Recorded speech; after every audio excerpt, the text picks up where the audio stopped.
नमस्कार, आप देख रहे हैं हर खबर और मैं हूं आपके साथ अमित शर्मा। वक्त है अपना उत्तर प्रदेश का।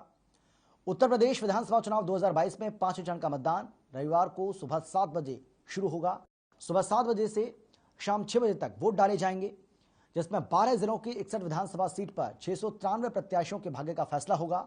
आपको बता दें कि विधानसभा चुनाव के 5वें चरण में भगवान श्री राम की नगरी अयोध्या से लेकर प्रयागराज और चित्रकूट जैसे क्षेत्र शामिल हैं।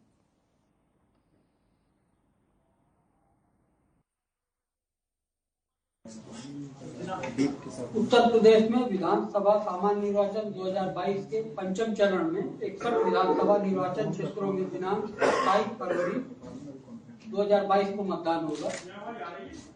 मतदान प्रातः 7 बजे से शुरू होकर सायं 6 बजे तक चलेगा। उक्त निर्वाचन क्षेत्र 12 जनपदों यथा अमेठी, रायबरेली, सुल्तानपुर, चित्रकूट, प्रतापगढ़, कौशाम्बी, प्रयागराज, बाराबंकी, अयोध्या, बहराइच, श्रावस्ती तथा में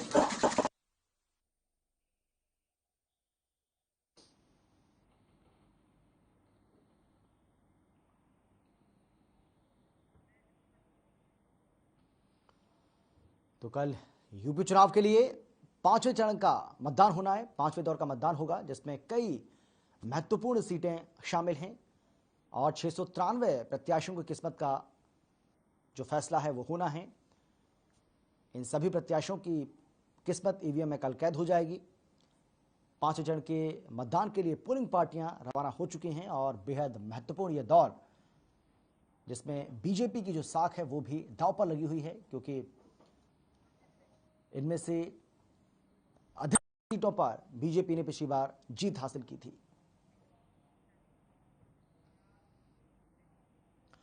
कुशीनगर जनपद के खड्डा विधानसभा क्षेत्र में बीजेपी के राष्ट्रीय अध्यक्ष जेपी नड्डा ने जनसभा को संबोधित किया। इस दौरान उन्होंने समाजवादी पार्टी पर वार करते हुए सपा को आतंकवादियों का समर्थक बताया। साथ ही कहा कि सपा सरकार में अतीक अहमद, मुख्तार अंसारी, आजम खान जैसे लोग दंदनाते थे, अब जेल में गुल्ली डंडा खेल रहे हैं। वहीं जेपी नड्डा ने कहा कि जिस तरीके से समाजवादी पार्टी लोगों को भगाने का काम कर रही है, भारतीय जनता पार्टी जो वादा करती है उसे पूरा करती है और विकास का रिपोर्ट कार्ड केवल हम लेकर चलते हैं। के बाद खुला तो गोरखपुर में खुला, ये भी आपको याद है। लेकिन इतना ही नहीं, जब मैं यहां आया हूं तो दुबे जी यहां भी आपने मेडिकल कॉलेज, हर 2 जिलों पर एक मेडिकल कॉलेज दिया है और यहां भी सुपर स्पेशलिटी ब्लॉक। सिद्धार्थनगर के विधानसभा क्षेत्र 305 इटवा में बीजेपी प्रत्याशी डॉक्टर सतीश चंद्र द्विवेदी के समर्थन में अभिनेत्री और मथुरा से सांसद हेमा मालिनी ने जनसभा को संबोधित किया। इस दौरान उन्होंने कहा कि उत्तर प्रदेश में भयमुक्त शासन देने का काम सीएम योगी ने किया। जनता ने एक बार फिर से मन बना लिया है कि यूपी में बीजेपी की सरकार बनानी है। इसके साथ ही उन्होंने कहा कि सपा शासन में गुंडागर्दी, माफिया राज का कायम था, जिसका खात्मा योगी सरकार ने ही किया।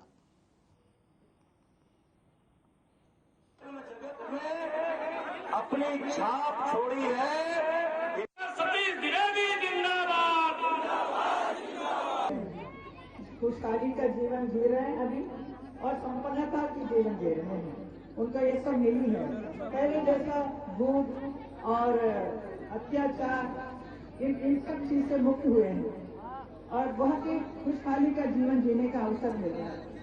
महिला हो, युवा हो, गरीब जनता हो, पिछड़े वर्ग के हो, किसान भाई हो। सिद्धार्थ नगर डिस्ट्रिक्ट सिद्धार्थ नगर के इटवा में आई हूँ विधानसभा, और यहाँ पर हमारे सतीश त्रिवेदी जी हैं, सतीश चंद्र त्रिवेदी, उनके लिए मैं आई हूँ और मुझे बहुत ही अच्छा लग रहा माहौल। मैं पिछले कुछ दिनों से मैं पूरा उत्तर प्रदेश में जा रही हूँ। मैं मथुरा की सांसद हूँ, तो मुझे बहुत ही अच्छा ही लग रहा है कि यहाँ पे हमारी पार्टी का जरूर हम लोग आएंगे। मतलब उनका कहना है कि अगर अयोध्या में, काशी में सब हुआ तो मथुरा में वैसे बहुत अच्छा, बहुत सारे हमारे मंदिर हैं।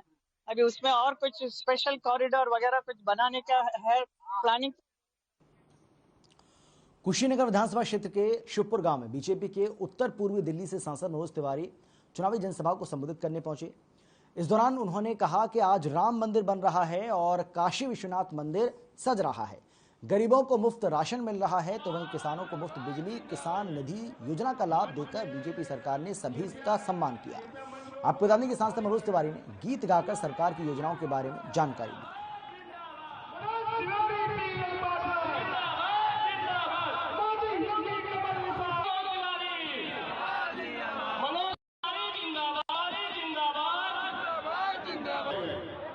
मंच पे कृपया मंच को खाली करें। कांग्रेस महासचिव प्रियंका गांधी ने महाराजगंज जिले में जनसभा को संबोधित किया। कांग्रेस उम्मीदवारों के समर्थन में रोड शो भी किया। इस दौरान उन्होंने महंगाई, बेरोजगारी और छुट्टा जानवरों की समस्या को लेकर योगी मोदी सरकार पर हमला बोला। उन्होंने कहा कि यह सरकार चाहती नहीं कि यूपी विकास की राह पर आगे बढ़े। जब जनता पर अत्याचार हुए, किसानों को कुचला गया, महिलाओं के साथ अन्याय हुआ, कांग्रेस पार्टी के अलावा कोई नेता संघर्ष करता दिखाई नहीं पड़ा। साथ ही कहा कि बीजेपी ने 70 लाख रोजगार का वचन दिया, पर सच्चाई यह है कि बीजेपी 5 साल में 4 लाख रोजगार भी नहीं दे पाई।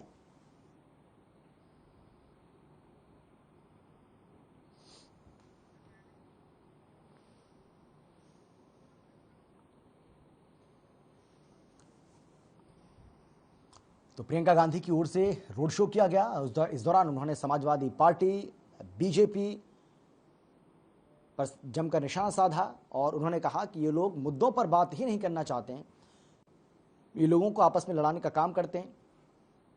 केवल कांग्रेस पार्टी एक ऐसी पार्टी है, एकमात्र ऐसी पार्टी है जो सिर्फ मुद्दों पर यह चुनाव लड़ रही है, मुद्दों की बात करती है। ये तस्वीर आप देख रहे हैं जहां पर भारी संख्या में लोगों की भीड़ प्रियंका गांधी को सुनने के लिए उमड़ी।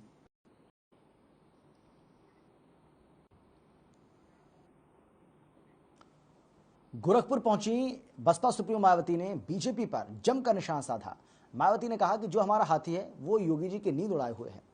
योगी जी को अपनी हर चुनावी जनसभा में हाथी का जिक्र करना ही पड़ता है। साथ ही जनता से अपील करते हुए कहा कि योगी जी को उनके मठ में और उनके परिवार में वापस भेजने का काम आपको करना है, क्योंकि बीजेपी ने जो आपसे वादे किए उनको पूरा नहीं किया।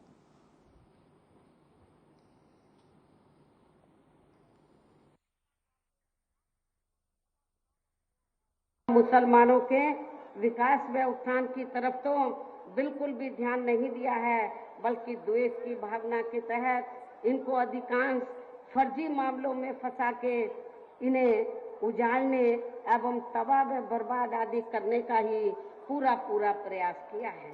और आप लोगों को मालूम है, जब बीजेपी की चुनावी जनसभाएं होती हैं, उनके पास कुछ नहीं है बोलने के लिए, तो क्या बोलते हैं, हमने कानून व्यवस्था को बेहतरीन बनाने के लिए हमने इतने मुसलमानों के खिलाफ हमने कार्रवाई की, लेकिन कभी उनको जो गैर मुस्लिम माफिया हैं वो उनको नजर नहीं आते। नेपाल के बॉर्डर पर देवी पाटन में भरे पड़े हैं माफिया, क्या उनको नजर नहीं आते?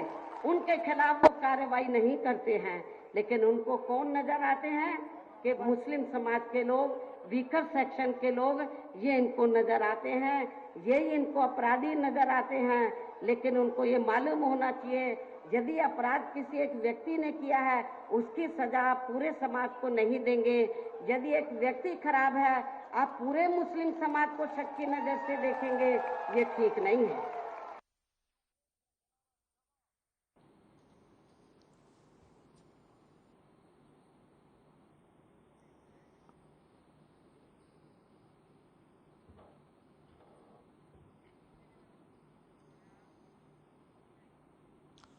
हरैया विधानसभा बस्ती में आप प्रदेश अध्यक्ष सभाजीत सिंह ने शनिवार को प्रत्याशी इंजीनियर सुरेश कुमार सिंह के समर्थन में चुनावी सभा को संबोधित किया। इस मौके पर भारी जनसैलाब सभाजीत सिंह को सुनने के लिए उमड़ा। लोगों ने फूलों की माला पहनाकर सभाजीत सिंह का स्वागत किया और इस मौके पर सभाजीत सिंह ने अपने भाषण में लोगों को आम आदमी पार्टी की सरकार बनने पर बिजली, पानी, शिक्षा, स्वास्थ्य जैसी बुनियादी सुविधाओं को और बेहतर तरीके से दिए जाने की बात कही।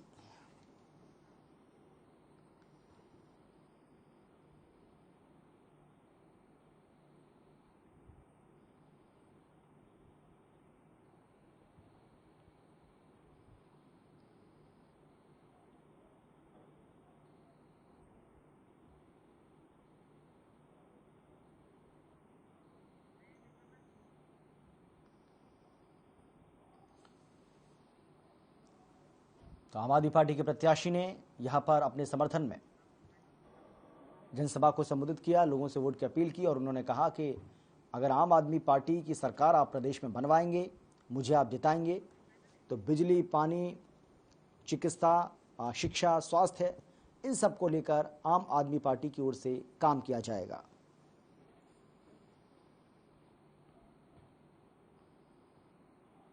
सबाजी सिंह ने यहां जनसभा को संबोधित किया और तस्वीरें आपको हम दिखा रहे हैं। आप प्रदेश अध्यक्ष सबाजी सिंह, जिनकी जनसभा में यहां लोगों की मौजूदगी रही और लोगों से उन्होंने वादा किया कि अगर वो आम आदमी पार्टी के जो प्रत्याशी हैं उन्हें जिताने का काम करेंगे तो उनके लिए बिजली, पानी, शिक्षा और चिकित्सा की पूरी व्यवस्था की जाएगी।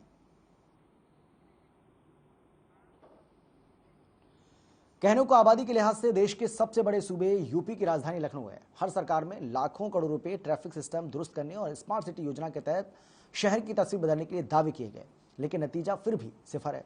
हालात यह है कि बदहाल यातायात व्यवस्था से लखनऊ हांफ रहा है और इन्हीं तमाम मुद्दों को लेकर हमारे संवाददाता आनंद सिंह ने यातायात पुलिस आयुक्त सुभाष चंद्र सहाय से खास बातचीत की है। आप भी सुनिए।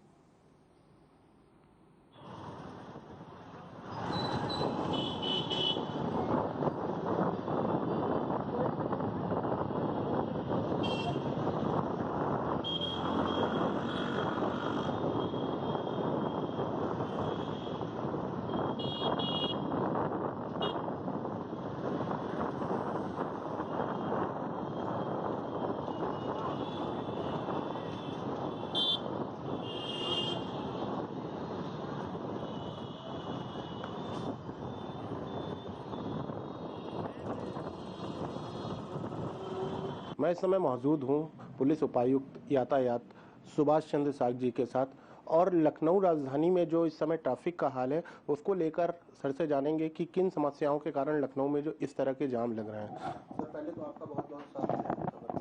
Thank you. सर मैं थोड़ा सा लखनऊ के बारे में ये जानना चाहूँगा, जो ट्रैफिक का सिलसिला लगातार बढ़ता जा रहा है उसका मुख्य कारण क्या है?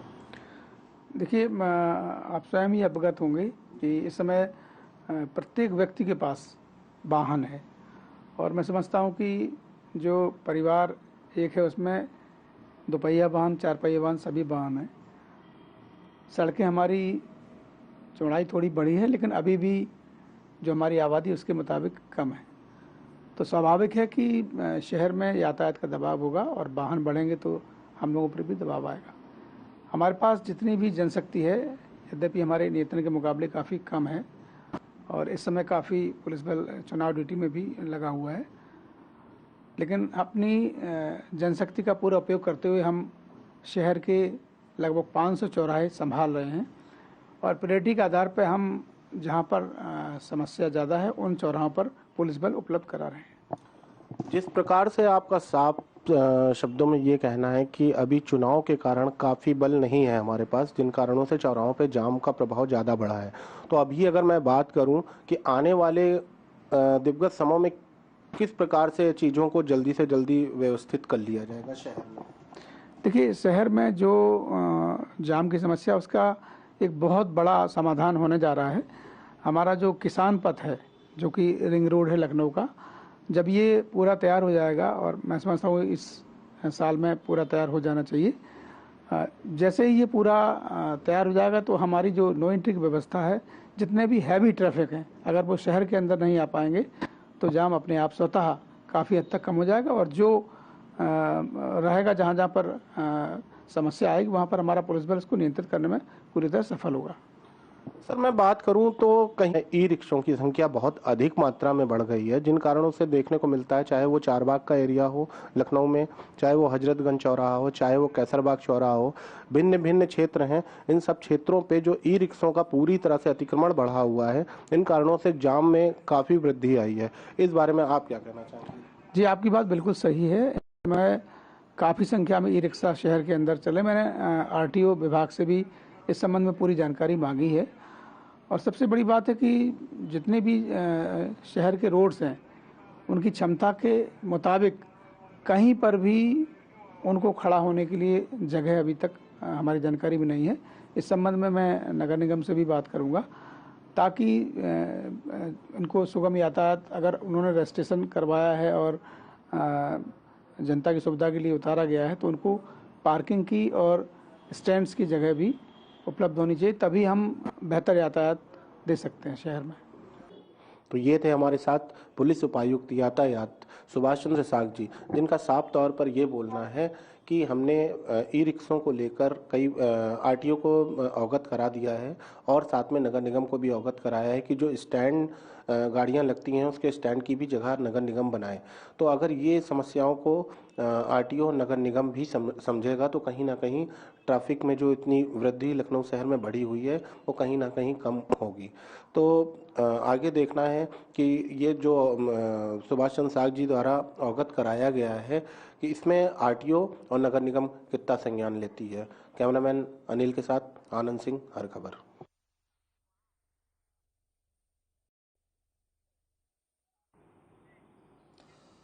शिष्य को एक शिक्षक ही हर मार्ग को दिखाने में सहायता करता है।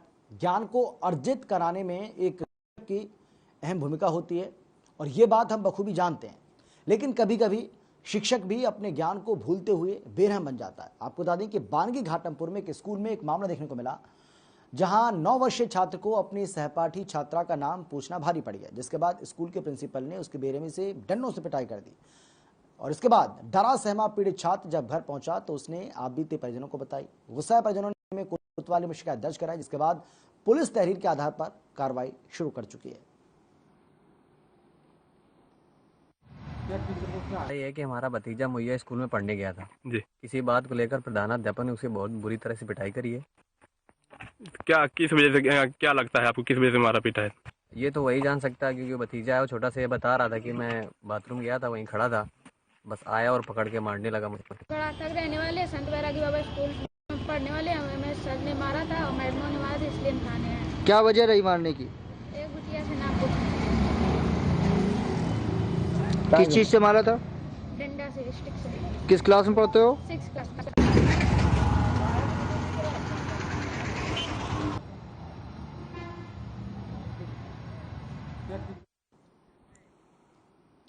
इस वक्त पूरी दुनिया का ध्यान यूक्रेन देश पर लगा है, जहां रूस की ओर से अटैक कर भारी तबाही मचाई जा रही है, जिसके चलते सैकड़ों की संख्या में लोग मारे जा रहे हैं। जिससे भयभीत होकर डॉक्टरी की पढ़ाई करने गए यूक्रेन में फंसे कानपुर देहात की बेटी ने वायरल वीडियो के जरिए देश के प्रधानमंत्री और रक्षा मंत्री से सकुशल सुरक्षित इंडिया वापस लाने की गुहार लगाते हुए कहा कि जल्द से जल्द भारत सरकार कुछ ऐसा उपाय करे यहां फंसे छात्रों को जल्द इंडिया वापस बुलाया जा सके, क्योंकि सरकार अगर ऐसा नहीं करती है तो हालात यहां दिन प्रतिदिन लगातार खराब हो रहे हैं। इसके साथ ही उन्होंने कहा है कि इस युद्ध क्षेत्र से हमें निकालने की कोशिशें जाएं। हेलो, मेरा नाम जानवी कटियार है और मैं कानपुर उत्तर प्रदेश से हूँ, सिकंदरा से। और यहाँ पर सिचुएशन इतनी क्रिटिकल है कि हम लोग यहाँ पे शेल्टर्स पे जाके बैठते हैं रात में, क्योंकि सब यहाँ पे डरे हुए हैं और माहौल भी बिल्कुल अच्छा नहीं है। तो जो यहाँ का खार्किव, ओडिशा, चेरनोबिल, ये सब जो सिटीज़ हैं ये बॉर्डर के थोड़ा आउटर ही थी, तो इनको ज़्यादातर अटैक किया इन्होंने। पर हमारा जो बॉर्डर है वो पोलैंड से है, थोड़ा सा अटैच, कि हम लोग वेस्ट साइड हैं और हम लोग थोड़ा सा सेफ हैं। तो आज इन बच्चों का इवैक्यूएशन है। बोला तो जा रहा है कि हमारा कल होगा, पर मेरी पीएम मोदी जी से यही गुजारिश है और जो हमारे रक्षा मंत्री हैं कि यहाँ के बच्चों को जल्दी से जल्दी निकाला जाए, क्योंकि यहाँ डर का माहौल तो है, कभी भी किसी भी टाइम कुछ भी हो रहा है और हमें पता नहीं चल रहा। धीरे धीरे सारा फूड ख़त्म हो रहा है तो कुछ भी प्रॉब्लम हो सकती है बच्चों को। तो पीएम मोदी जी आप जल्दी से कुछ करिए हमारे लिए और हमें सेफली इंडिया। यूक्रेन में चारों तरफ तबाही का मंजर गया, सैकड़ों लोग मारे जा चुके हैं। अचानक युद्ध शुरू हो जाने से मेडिकल की पढ़ाई करने गए भारत के बच्चे वहां फंस गए और किसी भी तरह अब अपनी जान बचाकर वतन वापस लौटने की गुहार लगा रहे हैं। इसी कड़ी में शाहजहांपुर के जिला अधिकारी उमेश प्रताप सिंह और नोडल अधिकारी ने पत्र जारी किया है और इस पत्र के जरिए उसमें उन्होंने कहा है कि यूक्रेन में फंसे छात्र छात्राओं के परिजनों से संपर्क कर उनको समुचित व्यवस्था सुनिश्चित कराई जाएगी। इसके लिए उन्होंने एक फोन नंबर भी जारी किया।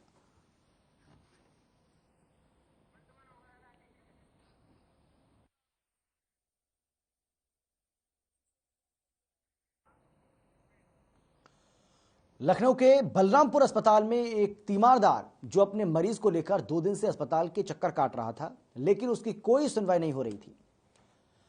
आपको बता दें कि मरीज को भर्ती करने में 2 दिन लग गए, लेकिन कोई भी डॉक्टर उसकी मुलाकात नहीं हो पा रही थी। अस्पताल के बंद पड़े तालों को देख ये उम्मीद की जा रही थी कि कब डॉक्टर आएंगे और कब उसके मरीज का इलाज करेंगे।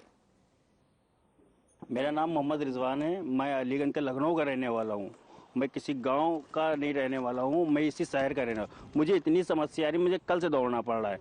मेरा मरीज ओपीडी में बैठा हो, बेचारा चल नहीं पा रहा, उसके पेशाब में ब्लड आ रहा है, बेचारा कल से दौड़ रहा है। और इमरजेंसी में कल दिखाया, उन्होंने इंजेक्शन लगा दिया, दर्द के थोड़ी आराम मिल गई थी। कहा कल ओपीडी में सुबह 7 बजे, मैं सुबह 7 बजे से दौड़ रहा हूँ। पर चलिए कोई डॉक्टर नहीं है। कहा 222 में जाइए, वहाँ ताला लगा हुआ है, 212 में जाइए, वहाँ ताला लगा हुआ है, 215 में जाइए, वहाँ ताला लगा हुआ है। ये देखिए इतने डॉक्टरों के कमरे नंबर लिख चुके इस पेपर पे, कोई नहीं मिल रहा है। और मेरा मरीज जो है पड़ा हुआ है ऐसे ही। और कहा गया कि जो है आप ज्यादा परेशान हो तो एडमिट करवा दिए। एडमिट मैंने कहा एडमिट कर दिए, तो कहने लगे एडमिट तो कर दोगे, इंजेक्शन लगेंगे दर्द के। मरीज पड़ा रहेगा, जब डॉक्टर ही नहीं तो ट्रीटमेंट कहाँ से होगा?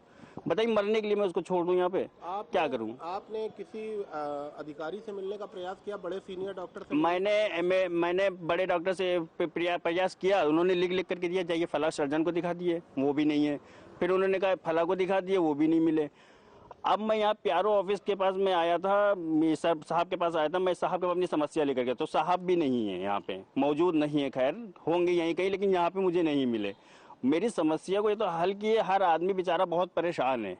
आयुष्मान नाम सरकार ने आयुष्मान बना दिया कार्ड, कहा सबका फ्री इलाज होगा, बढ़िया इलाज हो रहा है कि खिलवाड़ हो रहा है। मैं लखनऊ के अंदर हूँ। आपके पेशेंट को समस्या क्या है? मुख्य उसके पेशाब में ब्लड आ रहा है, वो दर्द से परेशान है, ओपीडी में पड़ा हुआ है, वो लेटा हुआ है ऐसे ही। और वो उसको उसके पास इतना पैसा नहीं है जो प्राइवेट दिखा सकूं। और वो जो डॉक्टर लोग हैं, मेरे पास वीडियो है डॉक्टरों की कि वो बंगले में बैठ के फीस ले लेकर के देखते हैं, सरकारी डॉक्टर। मैं प्रूफ दे सकता हूँ इसका। और यहाँ पे कोई गरीब आदमी को देखने के लिए क्या खाली पैसे ही सब जगह चलता है? सरकारी के नाम पे भी पैसा चल रहा है क्या? तो ये है एक आम जनमानस जो कि समस्याओं से जूझ रहे हैं, और इनका साफ तौर पे कहना है कि यहाँ पर डॉक्टर होने के बावजूद डॉक्टर मिल नहीं रहे हैं और पेशेंट को समय पे नहीं देख पा रहे हैं। ये आए हैं प्रयास में कि यहाँ पर पीआरओ मिल जाए या फिर कोई अधिकारी या कोई सीनियर डॉक्टर मिल जाए जिससे जो इनकी मदद कर सके, लेकिन वो भी इनको अभी तक नहीं मिल पाए। कैमरामैन आशीष के साथ। और फिलहाल इतना ही, छोटे से ब्रेक के बाद फौरन लौट रहे हैं। आप देखते रहिए हर खबर।